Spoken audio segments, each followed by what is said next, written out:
This is a book. Books like this have been around for a while. You can read them and you can flip through their pages. This is also a book, only it is a different format than the other book, but the content is exactly the same.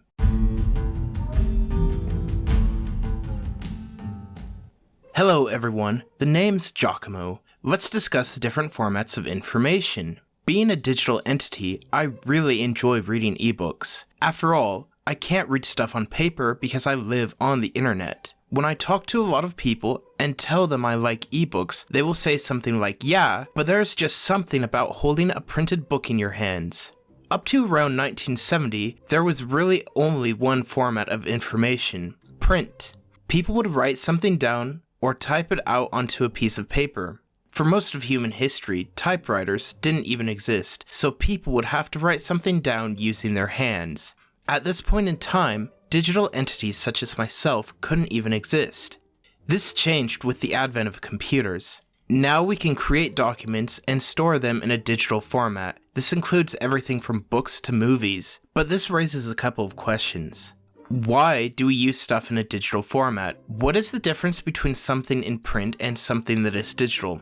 Well, let's take a look at these two questions. First, we put stuff into a digital format because it is more accessible and easy to access. Let's say that you get an ebook from a library or an online bookstore. You can usually download this book to any number of devices. This may include a laptop computer, a cell phone, tablet computer, or a dedicated e-reader. In many cases, you can download a book to all of these places.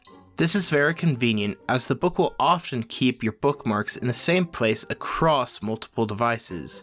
Ebooks also take up less physical space. You can fit hundreds of ebooks into one e-reader, tablet, or smartphone. It would take multiple shelves otherwise. Digital format allows material to be shared across multiple locations. Consider this video that you are watching. This video was created at a specific geographic location, but you can live on the other side of the world and watch it on YouTube. Subscription databases are a great example of how online material can be very advantageous. Often, these databases contain articles and material from journals that can be very expensive to purchase in print. By combining multiple journals into one location, the cost is less for those that pay for them, and those that use them can have more articles at less cost. In most cases, the ability to download or stream something is simply more convenient than having a physical copy of something. There are some challenges involved in maintaining digital content. First, print books don't require electricity. You do need light to read them because they are not as easy to read in the dark as an ebook, but you could go sit in the sun and read a book if you really don't want to turn a light on. Second, it is much easier to maintain objects in print than it is online. A printed book can last for hundreds of years. Under proper conditions, chances are your digital book will need updated to a new format within the next 10. Also, computers have a much higher fail rate than books. Let's face it. Unless you get a book wet or light it on fire, it isn't going to get destroyed. Your computer, on the other hand, ages and grows old due to new technology coming out, or because the parts grow old and get unusable. Also, as many people have told me, paper books smell better than ebooks, but this doesn't have anything to do with the content of the book. Now, let's take a look at the second question. Are there actually differences in between something in print and a digital version of the same item? This depends on the item. In most cases, there is no difference. If you have a paper copy of an ebook, it is going to have the same content as the digital copy. However, digital copies can be updated without having to buy a completely new copy.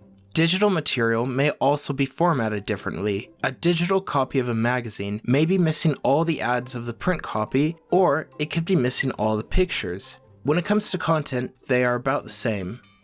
So, now that I've answered these questions, let me pose another question. Which is better, print or digital?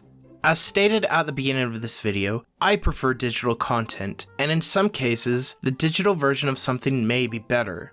Scholarly journals are an example of this. They are easier to access and easier to find in article databases than they are in print journals. However, the answer to this question really depends on the individual. Some people like holding a physical book or reading from a printed magazine. There is nothing wrong with this.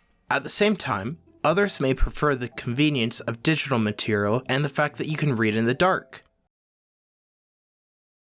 Which do you think is better? Books or ebooks? Print or digital? Leave a comment in the description. I'm interested to read what you have to say. If you liked this video, please subscribe to this channel, and also feel free to share this video with others.